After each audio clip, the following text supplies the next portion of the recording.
તો વરસાદ અંગે હવામાન વિભાગનું નાવકાસ્ટ બુલેટિન સવારના 8 વાગ્યાથી લઈને 11 વાગ્યા સુધી વરસાદની આગાહી કરવામાં આવી છે। રાજ્યમાં ક્યાંક ભારે તો ક્યાંક હળવા વરસાદની આગાહી વ્યક્ત કરવામાં આવી। ભાવનગર, આણંદ, વડોદરા અને પંચમહાલમાં વરસાદનું રેડ એલર્ટ આપવામાં આવ્યું। આ ઉપરાંત દાહોદ છે, છોટાઉદેપુર છે, નર્મદા છે, ભરૂચ છે, સુરતમાં જ્યાં વરસાદનું રેડ એલર્ટ આપવામાં આવ્યું છે। આ ઉપરાંત કેટલાક જિલ્લાઓમાં 70 થી 80 કિલોમીટરની ઝડપે પવન ફૂંકાઈ શકે છે।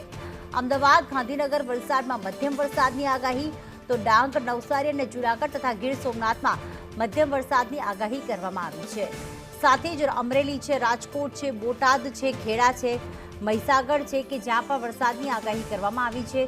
બનાસકાંઠા, પાટણ, મહેસાણા અને મોરબીમાં હળવા વરસાદની આગાહી કરવામાં આવી છે।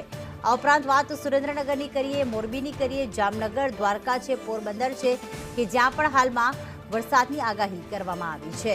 તો અલગ અલગ જગ્યાએ યલો એલર્ટ આપવામાં આવ્યું છે।